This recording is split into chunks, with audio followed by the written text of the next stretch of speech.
Perkenalkan, nama saya Nur Hakimah Putri. Di sini saya akan mensimulasikan model pembelajaran problem-based learning dengan materi kebijakan fiskal. Model ini akan saya terapkan ketika sudah memasuki pertemuan kedua tentang materi kebijakan fiskal tersebut. Saat saya akan menerapkan model pembelajaran ini di kelas, tentu saja saya akan memulainya dengan membuka kelas terlebih dahulu dengan cara memberi salam dan menanyakan kabar mereka.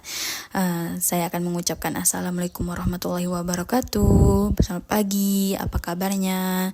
Lalu setelah itu saya akan mengecek kehadiran atau mengabsen mereka. Setelah itu saya akan melakukan apersepsi dengan menampilkan data anggaran APBN 2026 untuk program makanan bergizi gratis dan menyampaikan sedikit materi untuk memancing ingatan mereka tentang materi kebijakan fiskal yang telah dipelajari minggu lalu. Lalu selanjutnya saya akan memberitahu tujuan pembelajaran hari ini, yaitu tentang supaya kita semua paham bagaimana fungsi kebijakan fiskal itu dijalankan untuk menyukseskan program makanan bergizi gratis tersebut. Setelah itu saya akan menayangkan sebuah video mengenai tantangan bahan pangan dan dampaknya terhadap usaha kantin di sekolah.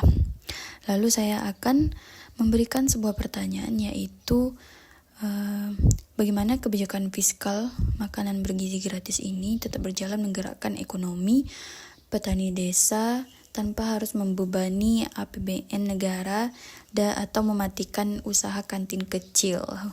Pertanyaan ini akan saya berikan untuk memantik mereka menganalisis dan berpikir secara kritis mengenai masalah tersebut.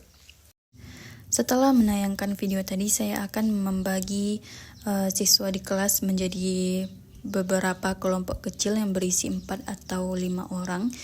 Lalu saya akan memberikan lembar kerja kelompok, dan setiap kelompok itu memiliki peran spesifik masing-masing. Contohnya kelompok 1 itu akan lebih fokus dari sudut pandang Kementerian Keuangan, kelompok 2 akan fokus kepada sudut pandang petani, dan kelompok 3 akan lebih fokus kepada sudut pandang UMKM atau kantin kecil. Setelah itu saya akan menyuruh mereka berkumpul ke setiap kelompoknya masing-masing yang telah dibagikan tadi.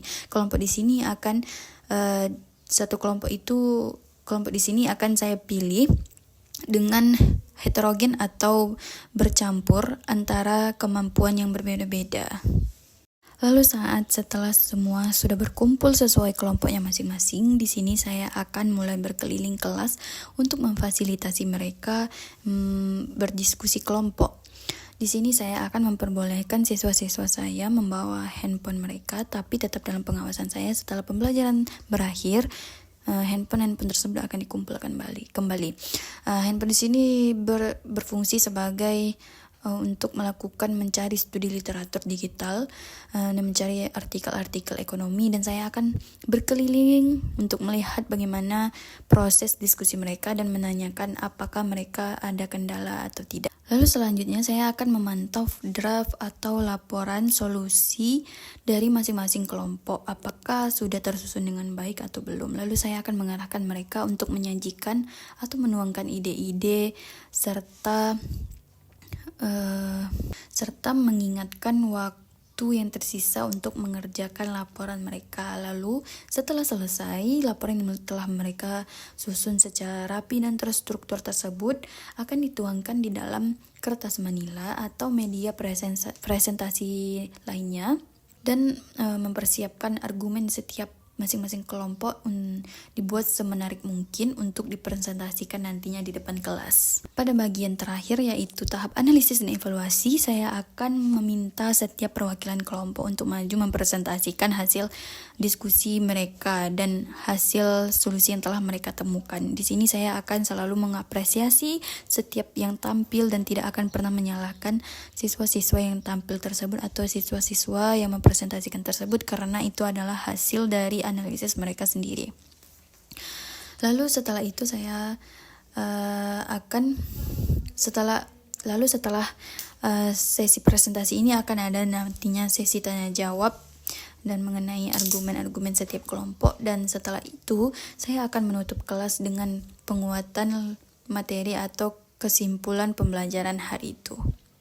Baik, mungkin itu saja video simulasi dari saya. Semoga ini bermanfaat bagi kita semuanya.